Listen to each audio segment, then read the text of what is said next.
mandan saludos vuestros hermanos en Vallemoll, que ellos también están ahora reunidos ahí dando gloria al Señor. Digo, están reunidos porque dije que estaban con el Señor y alguno interpretó que habían marchado todos con el Señor. Están reunidos con el Señor en este momento. Bueno, bien, nos vamos al capítulo 6 de Hechos de los Apóstoles.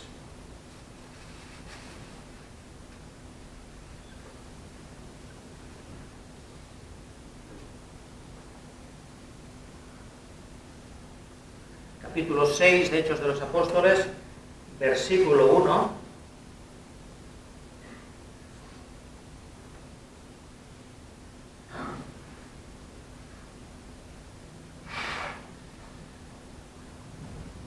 Y cuando ustedes me digan yo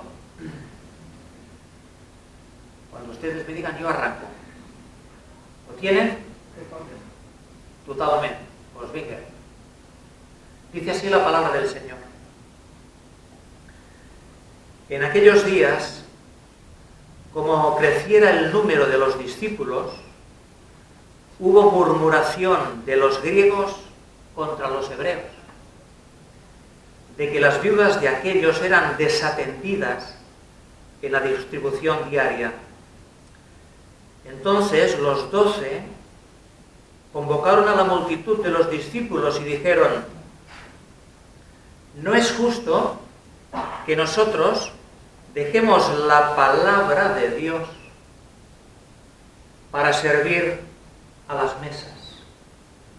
Buscad, pues, hermanos, de entre vosotros a 7 varones de buen testimonio, llenos del Espíritu Santo y de sabiduría, a quienes encarguemos de este trabajo, y nosotros persistiremos en la oración y el ministerio de la palabra. Este texto da para hacer un retiro, irnos un mes, estudiarlo, y pienso que sería corto el tiempo, hermano. Así que nadie piense que con la sencilla exposición que un servidor quiere hacer, ni el tema se agota, sino que el tema se abre. Pero sí quisiera marcar algunos puntos que, particularmente para mi vida y la vida de la Iglesia, en la que el Señor me ha puesto, nos han hecho mucho bien de este texto. Lo primero que quisiera decirles es que para dar un título orientativo, aunque eso de dar un título a veces es un real problema, yo le daría a todo este texto que comentaremos hoy este título: dignidad pastoral. Dignidad pastoral. Tratando delante del Señor y para su gloria, levantar el ministerio pastoral en la Iglesia del Señor, la dignidad que tiene este ministerio, la honra que recibe este ministerio y la honra a través del cual este ministerio también es usado por el Señor en medio de la Iglesia. Yo sé que la Iglesia, hermanos, en los días de hoy vive momentos difíciles, delicados, traumáticos. Hay doctrinas de todos los colores. La Biblia nos lo enseña así. Pero bueno, como dijo aquel amigo, el que hayan billetes falsos es porque siempre hay de buenos. Entonces nosotros vamos a centrarnos en lo bueno, en lo que es digno de virtud, en lo que tiene buen nombre, en lo que es digno de alabanza. Nos dice el texto que como creció la multitud de los discípulos, hubo murmuración. Estamos hablando de aquello que llamamos la iglesia primitiva. Aquella iglesia que ha sido y es tan modelo para muchos de nosotros. Aquella iglesia donde se alcanzó un nivel de compromiso, de comunión, de desprendimiento, de tal manera que nadie decía ser suyo nada de lo que poseía. No es que eran comunistas, no, eran cristianos. Cristianos que eran respetados por el pueblo. El pueblo aún tenía temor de estos hermanos y sobre todo eran unos hermanos honrados por el Señor y que predicaban el verdadero evangelio, el único que era. Entonces esto es muy importante porque en aquel momento se calcula que la iglesia podía tener de 20, 25, 30.000 miembros y aparece una mancha en la iglesia. Aparece la murmuración. Hay peligro de división en la iglesia. El testimonio hay que cuidarlo, el testimonio hay que sanarlo. El mundo está atento a lo que está pasando en la iglesia. Pero quiero que noten que aunque en el texto no se le nombra, sino que en el texto se habla de crecimiento, de discípulos, de la palabra del Señor, de los candidatos que después fueron diáconos, hay un personaje muy siniestro en el texto que no se le nombra, pero que está presente, y que es Satanás. Porque dice que hubo murmuración. Quizá alguno de ustedes podrá pensar o me dirá, bueno, pastor, no exagere porque no se habla de estas cosas, es de murmuración, era la gente la que murmuraba, sí, pero usted y yo también sabemos que nuestra lucha no es contra carne ni sangre. Nuestra lucha no es contra personas, pero pasa a través de las personas. La murmuración se manifiesta a través de unas personas, pero hay alguien que instiga a murmurar. Y también nos dice, 1 Corintios, que el hombre natural no percibe las cosas que son del Espíritu de Dios, porque para él son locura y no las puede entender, porque se han de discernir espiritualmente. En cambio, el espiritual juzga todas las cosas. Repito, tremendo ataque de Satanás al corazón de la iglesia, pero cuidado. Si bien hubo un ataque, si bien ese ataque ya estaba trayendo murmuración, estaba trayendo quizá un poquito de ansiedad, de angustia, de preocupación en medio de la iglesia, miren la respuesta del colegio apostólico, del cuerpo apostólico. No dice Pedro, no dice Juan, dice los 12, como si fueran una sola persona, los 12, como si fueran una sola voz, dijeron, no es justo que nosotros dejemos la palabra de Dios para servir a las mesas. Ahí era donde estaba el ataque profundo del enemigo. Que nuestros hermanos, guiados por la necesidad, guiados por la urgencia puntual que se presentaba en la iglesia, dijeran, vamos a las mesas, vamos nosotros a arreglar esto. Pero ellos, al ir a las mesas, estaban dejando lo que no tenían que dejar. El ministerio de la palabra del Señor. Y noten las palabras, es injusto. Por lo cual quiere decir que cuando en la iglesia del Señor la palabra no es levantada para la gloria de nuestro Señor y el ministerio de la palabra no es ocupado con la dedicación, con el temor y por el ministerio correspondiente, corremos peligro de que camine la injusticia en la iglesia. Noten, es injusto que nosotros dejemos la palabra de Dios. Les diré más, es tan injusto que aun esas mesas que atendían los que después fueron los diáconos, aun esas mesas dependen del ministerio de la oración y de la palabra de Dios apostólica. Porque no es que la iglesia no se tenga que ocupar de las mesas, no es que la iglesia no se tenga que ocupar de las necesidades, pero la iglesia entiende un servidor, hermanos míos, que tiene que tener clara cuál es la prioridad número uno. ¿Cuál es la primera necesidad? La primera necesidad, hermanos, es la palabra del Señor. Si la palabra del Señor falla, si la palabra del Señor no es clara, si la palabra del Señor no viene autorizada y refrendada por su Espíritu Santo, va a haber tarde o pronto injusticia en la iglesia del Señor.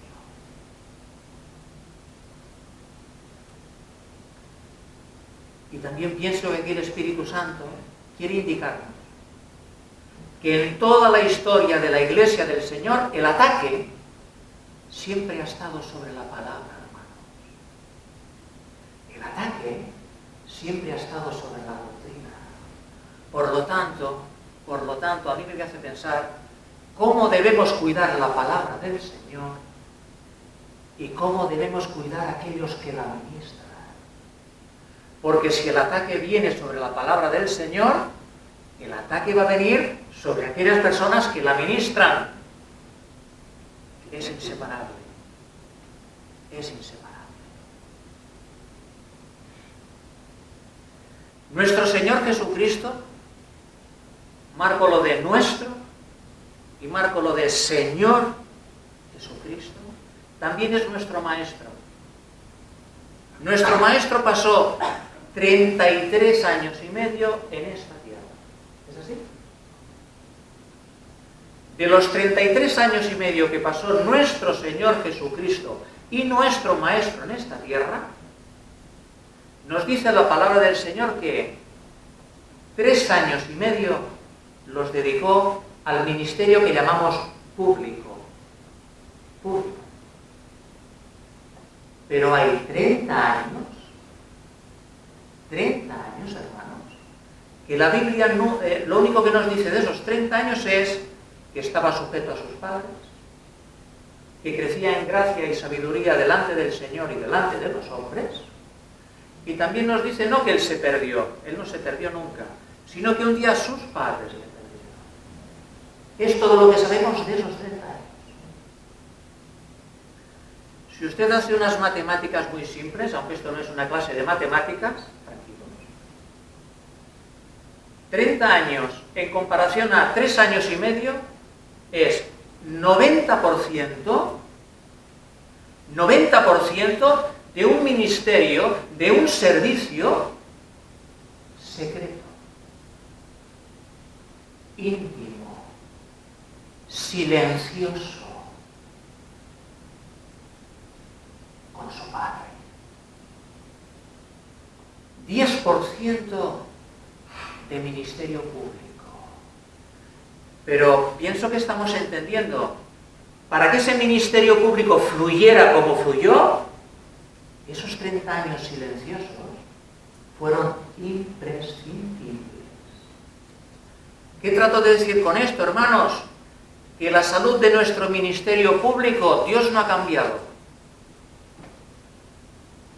Depende, no sé si en el 90 o en el 80, depende de nuestra vida devocional, de la oración, de la intercesión, de la meditación, del estudio, de mi tiempo de comunión personal con aquel que se llama mi Padre.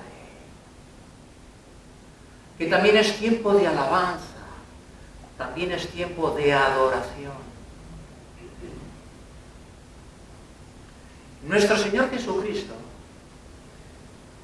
no se conformó solo con amarnos y lavarnos de nuestros pecados por su sangre.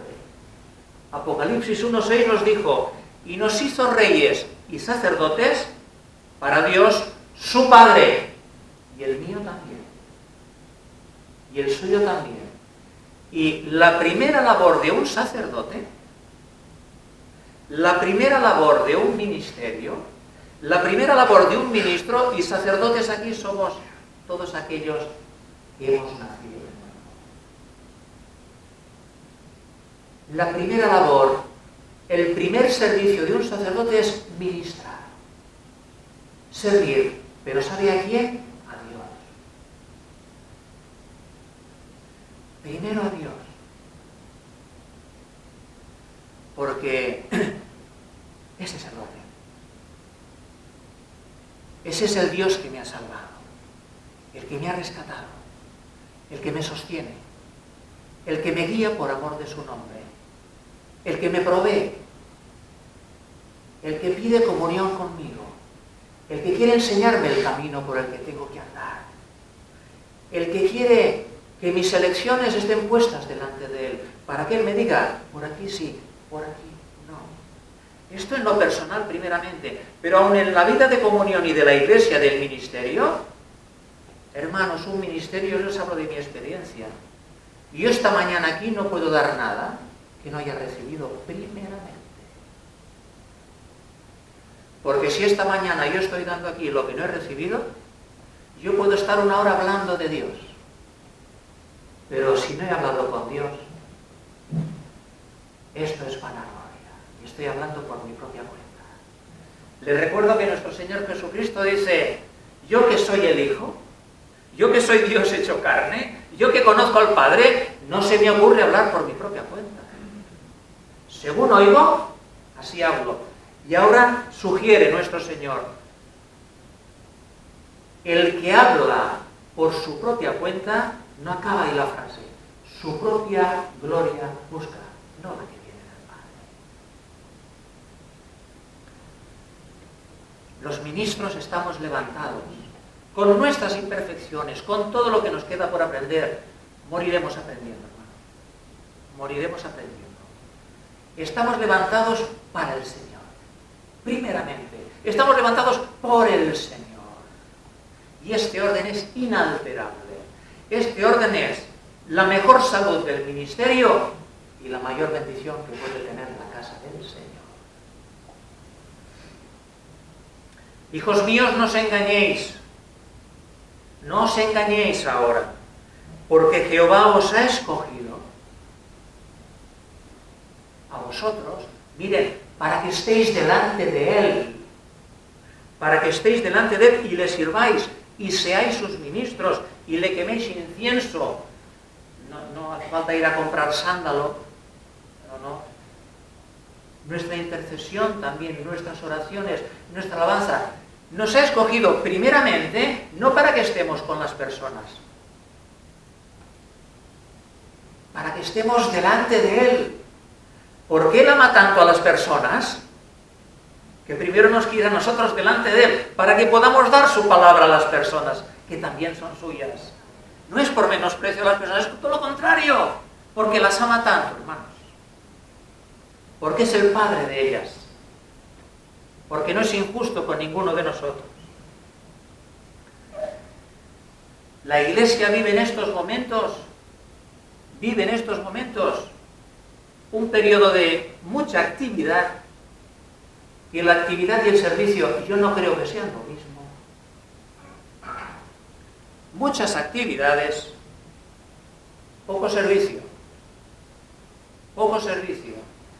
Y dicho más bíblicamente, primer libro de Samuel 15:22, mejor es la obediencia que los sacrificios.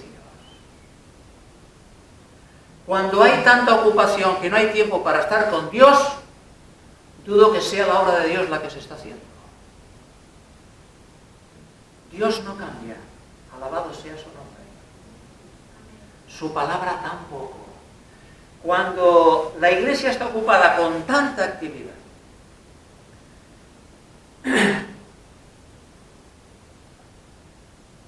es que hay poca espiritualidad. Y si hay mucha actividad y baja la espiritualidad, es que hay mucha humanidad. Y cuando la humanidad empieza a entrar en la casa del Señor, esto es muy sutil, esto es muy sensible. Cuando aparecen estos síntomas, también va a aparecer el cansancio, va a aparecer el agotamiento, van a aparecer relaciones tensas, quizá dentro de las propias familias también.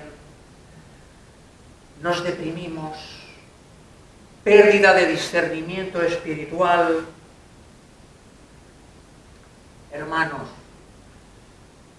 mi experiencia no es la Biblia, pero yo les comparto mi experiencia. Yo he tenido que pedir perdón al Señor mucho tiempo detrás de la gente y qué poco tiempo delante de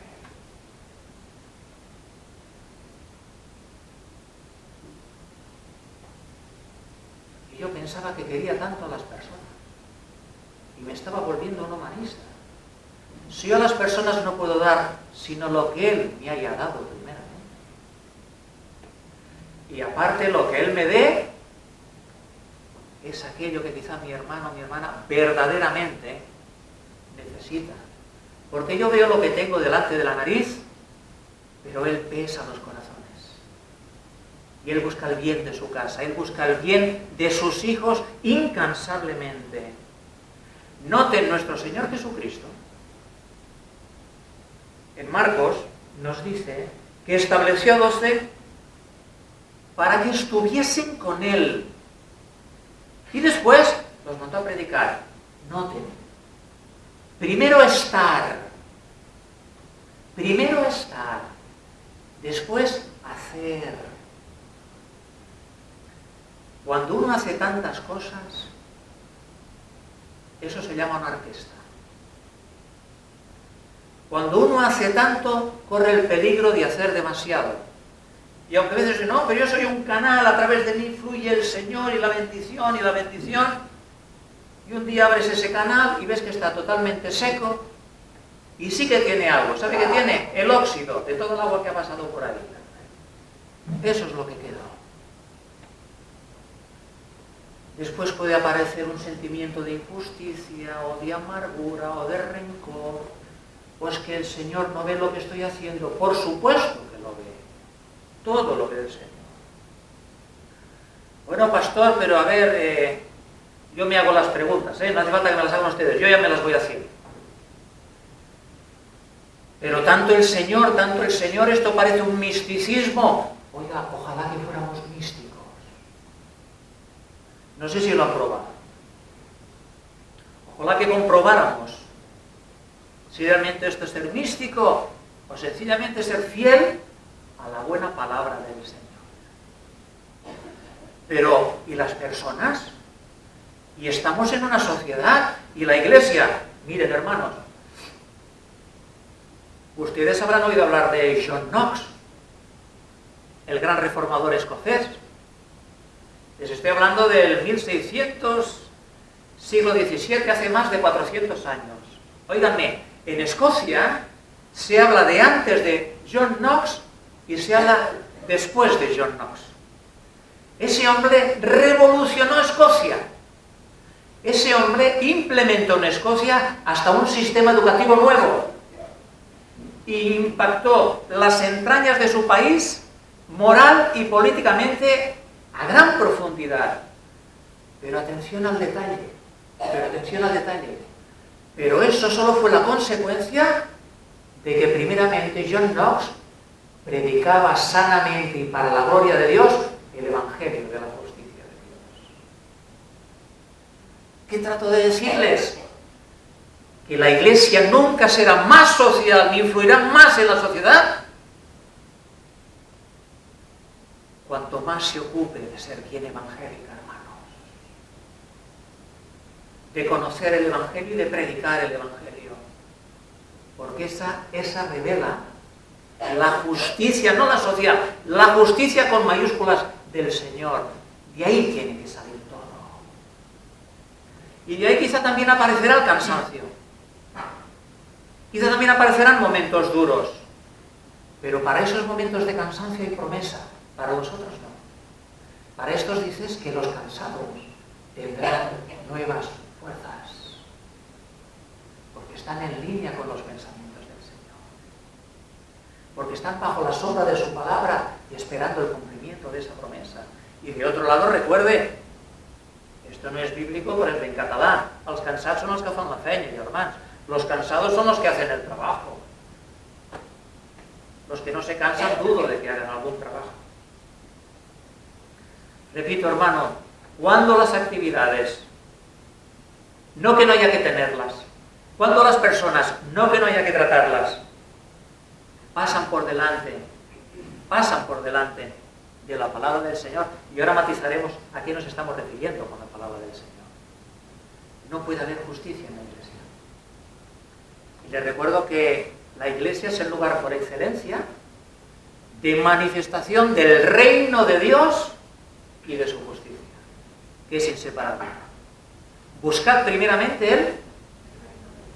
Buscar al reino no es un reino geográfico, es primeramente buscar al Rey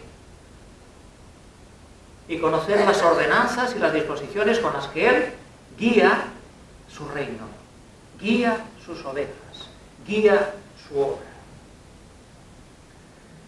Si queremos, repito, que la justicia de Dios se manifieste, hermanos míos, el camino está marcado. No podemos ser originales. Aparte, decía Spurgeon, lo más original que yo tengo es el pecado. No tratemos de ser originales. Persistamos en la doctrina apostólica, que nos dice constantes en la oración, constantes en el ministerio de la palabra, porque son un matrimonio, son inseparables. El que no ora, no estudia la Biblia. Es un matrimonio. Los dos van juntos, Dios lo ha hecho todo bien. El que estudia ora, y el que ora estudia. El que no ora, no estudia. El que no estudia, no ora. Y pienso, amados, necesitamos redoblar la oración como nunca. Necesitamos definirnos en la palabra de Dios como nunca. Porque al definirnos aparecerá un camino y aparece un camino, y ese es el que tenemos que seguir. Ahí encontraremos protección. Ahí, por torpes que seamos, Dios da promesa que nos llevará hasta el final. No nos dejará.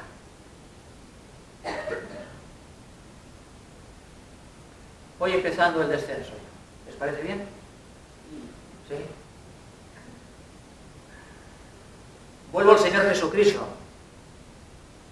Es el único que la Biblia obviamente le llama el buen pastor. Jesucristo es el buen pastor. Dice en Juan 10, verso 4, que cuando ha sacado fuera todas las propias, noten esto. Dice que Jesús, cuando ha sacado fuera todas las propias, va detrás de ellas. ¿Es así? No. Bueno, pero que las neuronas están activas.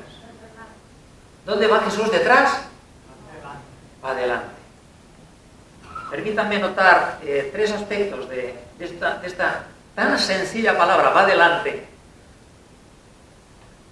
El buen pastor, del que tengo yo que tomar nota, aunque nunca lo seré, pero ánimo, ya quedaremos. El buen pastor, dice Jesús, que tiene que ir delante. No, hermano, yo. Un hermano me decía cuando lo ordenamos, no, yo soy un... Que eres humilde, tú no quieres ir delante, tú eres humilde, ¿no? Por eso no quieres ir delante. Esto es humanismo, hermano. La verdadera humildad se demuestra siempre obedeciendo la palabra del Señor. Y si el Señor, que es el que levanta los ministerios, yo pienso que es el Señor, no las votaciones, pero bueno, eso sería otro tema. La dejo caer. No sé si notaron, porque como hoy es día de votaciones, Mario, voy a aprovechar el día de votaciones. No sé si ha notado que cuando dice, para lo de los diáconos, la Biblia no dice votar, dice buscar. Buscar. Yo creo que la Iglesia, que es otro tema, pero doy una pincelada para que si volveré a venir ya no vengo más, pero doy la pincelada. Tommy, no, yo voy dando pincelada. La democracia está muy bien para el mundo. La Iglesia del Señor, hermanos, es una teocracia en la unidad del Espíritu. Y de esa unidad del Espíritu tenemos que caminar a la unidad de la fe. Unidad de la fe donde la regla es la palabra del Señor. 1 Corintios 1:10. Unidos perfectamente, sin divisiones, con una misma mente, con un mismo parecer. Aquí ya que camina. Pero bueno, paso un velo y vuelvo al buen pastor. El buen pastor, dice Jesús, va adelante, pero ellos no se dan cuenta de lo necesario que es. Porque si el buen pastor, en vez de ir delante, va detrás, ¿cómo va a guiar las ovejas? Y las que iban bien delante, cuando el pastor se va atrás, las de delante se pierden. Miren, yo tuve la oportunidad, cuando trabajaba en un centro de rehabilitación, disponía de 1000 ovejas. ¿Y cuántas cosas aprendí con esos animalitos, hermanos? ¿Cuántas cosas aprendí? La primera que aprendí era esta. Cuando iba detrás asustándolas para que entraran, no solo no entraban las de delante, las que iban bien de delante también desaparecían. Y al final yo me encontraba no guiando a las ovejas, yo me encontraba en medio de las ovejas. El buen pastor va adelante. Es por necesidad. Si va detrás, no las puede guiar. Y repito, y aun las que van delante se pierden porque no está el pastor. Punto 2. El buen pastor va adelante. Con las ovejas también aprendí. A ver, para hacerlo un poquito más eufemístico. A mí de pequeñito, todavía de mayor, lo confieso, pero de pequeñito me gustaba mucho una golosina que se llaman los conguitos. No sé si les suena los conguitos. Yo tengo unos años ya también, ¿eh? Yo tengo unos años. Son unos cacahuetes recubiertos de chocolate. Muy buenos. No coman muchos, pero son muy buenos. Y son unas bolitas así, de color negro, redonditas. Pues oiga, las ovejas no es que hagan conguitos. No hacen conguitos. Pero si usted vive en una finca que hay una carretera por la que pasan ovejas, usted, aunque no vea las ovejas, cuando salga, no hace falta que sea investigador policial, dirá: uy, por aquí han pasado las ovejas. ¿Sabe por qué? Porque ve muchos conguitos en el suelo. ¿Me entiende? ¿Me entiende, no? Entonces, Jesús se lo está pasando bien, Jesús ahí. Entonces, si el pastor está andando detrás de las ovejas, no solo no puede guiar a las que están delante, no solo encima se le desvían las que están delante, sino que está todo el día pisando conguitos. Y claro, pisar un conguito no pasa nada. Pisar dos, óigame, ¿quién no pisó un conguito, hermano? Pero si uno normalmente está caminando entre conguitos,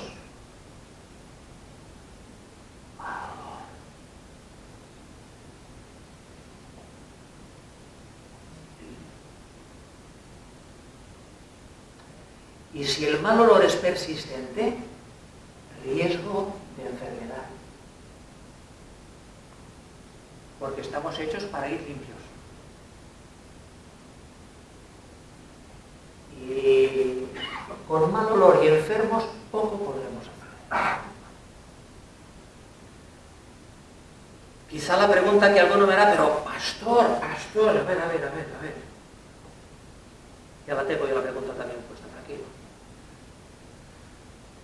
Miren Moisés, después del Señor Jesucristo, el hombre más manso que ha habido en esta tierra. Cuando el Señor Jesús le dice que Él no pasará a la tierra prometida, miren cuál es el deseo de un hombre de Dios, pidiéndolo a Dios, sabiendo que Él allí termina su ministerio. Miren lo que pide Moisés para la congregación. Números 15. Entonces respondió Moisés a Jehová diciendo: ponga Jehová Dios de los espíritus de toda carne un varón sobre la congregación que salga delante de ellos y entre delante de ellos, que los saque y los introduzca, para que la congregación de Jehová no sea como ovejas sin pastor. Usted también sabe que dice Marcos 6:34. Salió Jesús y vio una gran multitud y tuvo compasión de ellos, porque eran ovejas que no tenían pastor, y comenzó a enseñarles muchas cosas. La compasión se demuestra poniéndose delante, obedeciendo a Dios, y ahora enseñando muchas cosas. Muchas. La pregunta: bueno, está bien, pastor, primero el Señor, lo social es secundario, ahora no hay que ir detrás, pero ¿y cuando un hermano se pierde? Porque eso sí, ¿no? Tenemos Biblia para todos los gustos. ¿Y la oveja perdida? Porque si no hay que ir detrás de nadie. Les repito, hermanos, nuestro Señor tuvo compasión, pero nunca fue detrás de nadie. De la perdida. Excepto de la perdida. Pero yo aquí también haría una pregunta, para que nos la hiciéramos. La perdida. Pero una cosa es la perdida y otra cosa es la consentida. Una cosa es la perdida y otra cosa es la rebelde. Una cosa es la perdida y otra cosa es la soberbia. Porque no sé si usted se ha perdido alguna vez.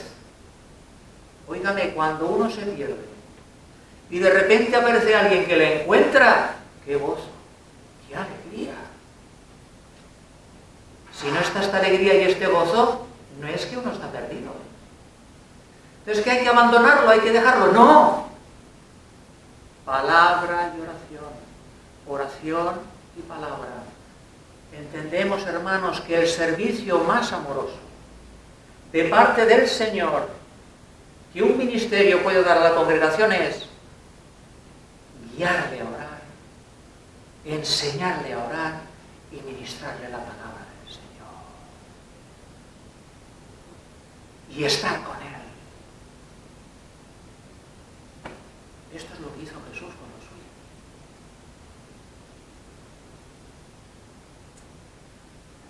El Señor Jesús dijo una vez a una persona en Juan 5, llevaba 38 años enfermo, estaba en el pórtico de Betesda. Dicen que una vez al año bajaba el ángel, removía las aguas, y el primero que llegaba a las aguas quedaba sano. Y que había una multitud. Veo algunas personas que están orando por mí en este momento, pero pueden orar con los ojos abiertos, si quieren.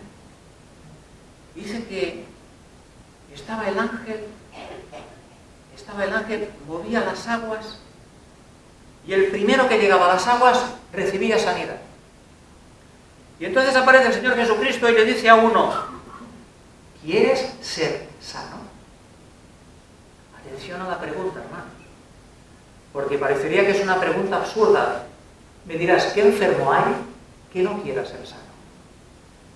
Pues hay muchos que no quieren ser sanos en la iglesia del Señor. Lo diré de otra manera, no quieren cambiar.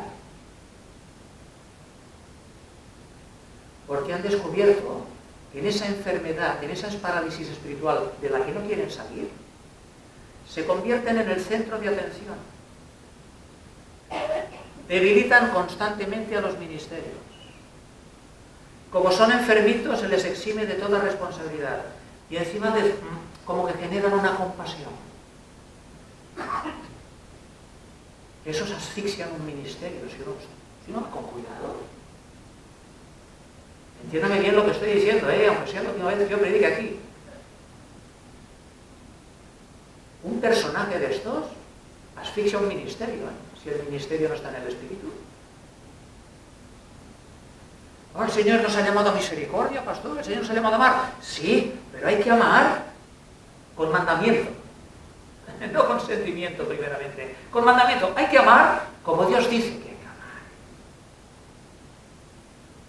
Porque nosotros vemos lo que tenemos delante, pero el Señor, hermanos, ve el corazón.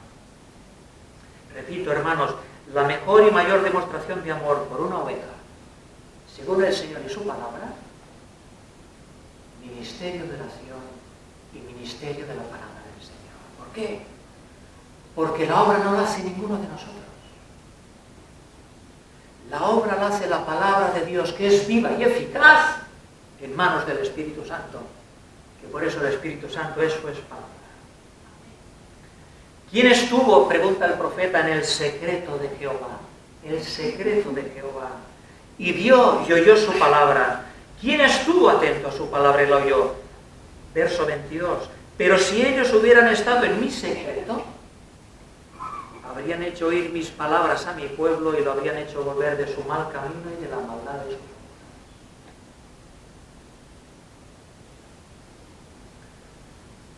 Y si alguno está convencido de que cuando se dice que el pastor va delante, esto es presunción, esto es orgullo, que algunos lo usan para señorío, es verdad, hermanos. Pero vuelvo a referir, porque algunos lo usen mal, no podemos cambiar el principio bíblico. El propio Pedro lo dice, tratan a la grey como teniendo señorío sobre ella. Pero es que, hermano, en la iglesia los ministerios, juntos, debemos trabajar para que nuestra iglesia, cada miembro, por la gracia de Dios, tenga un ministerio espiritual. ¿Y qué quiere decir que tenga un ministerio espiritual? Que guiado por la oración y enseñado por la bendita palabra de Dios, pueda llegar a un momento en su vida que ame al pastor, pero que no dependa del pastor, sino que le enseñemos a depender verdaderamente de Dios, porque dependiendo de Dios es de la única manera que se puede ser independiente de los hombres, hermanos. No hay otra. Esto es un buen trabajo, entiende usted. Quizás no nos lo agradezcan al principio, quizás no nos lo reconozcan al principio, pero constantes, dejen pasar el tiempo y verán, qué mayor inversión que la palabra del Señor, qué mayor inversión que conocer sus estatutos, qué mayor inversión que empezar juntos a aprender a estar en presencia de Dios y allí escuchar su palabra, allí encontrar su dirección. Él nunca se equivoca, yo sí, pero Él nunca. 5 minutos y termino, ¿está bien? ¿Sí? Miré que me dicen así, es peligroso ya se dicen así. ¿Usted recuerda aquel momento en que Amalek atacaba a Israel y que Moisés subió al monte y Aarón le levantaba un brazo y Ur le levantaba el otro? Dice que cuando nuestros hermanos levantaban los brazos de Moisés, Israel prevalecía en la batalla, y que cuando él desfallecía con los brazos, por supuesto que necesitamos a nuestros hermanos. Porque es justamente todo eso que hablamos en presencia de Dios, donde tiene que comprobarse, es en la comunión con los hermanos, para ver que Dios es fiel y veraz. Pero si bien necesitamos que Aarón nos levante una mano o que Ur levante la otra, hermano, hermana, de nada sirve Aarón, de nada sirve Ur, si usted no está sentado sobre la roca.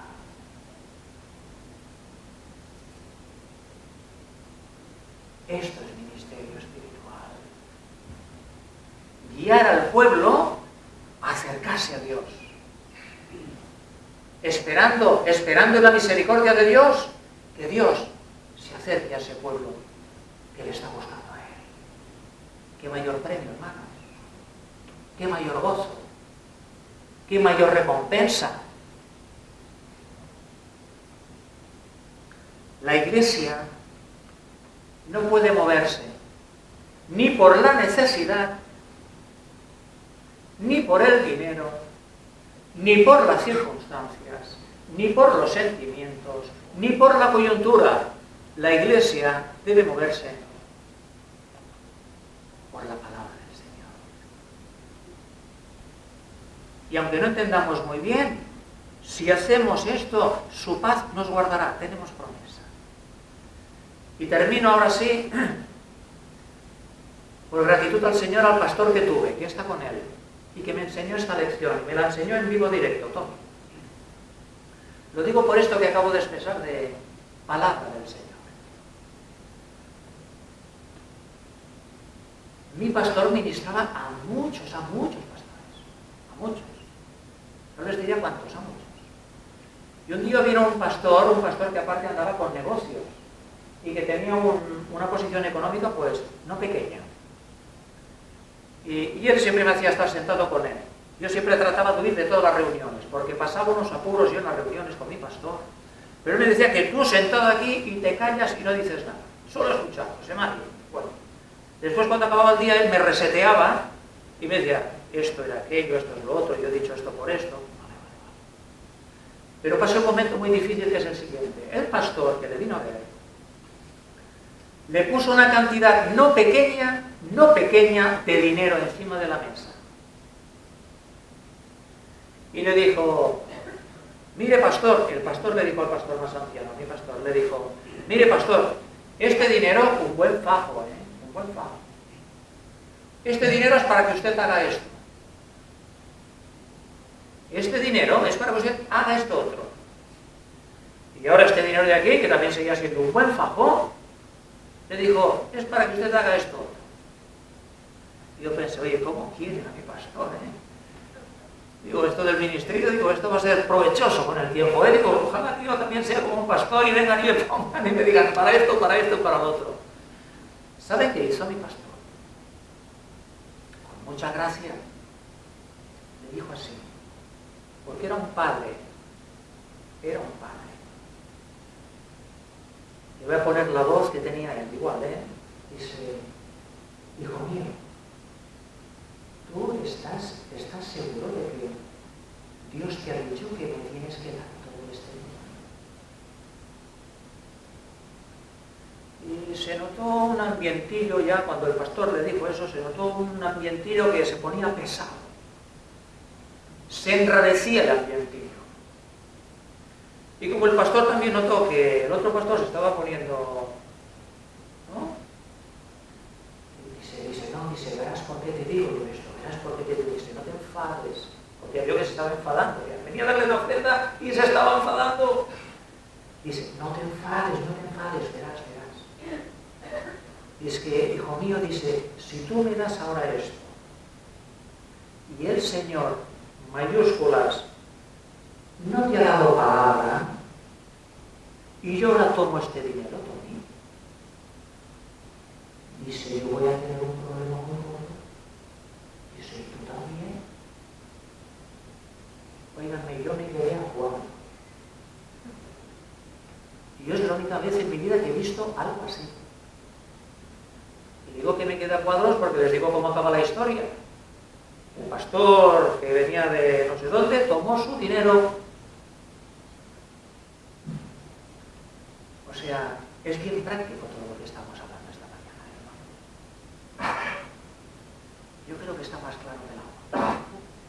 Gracias por su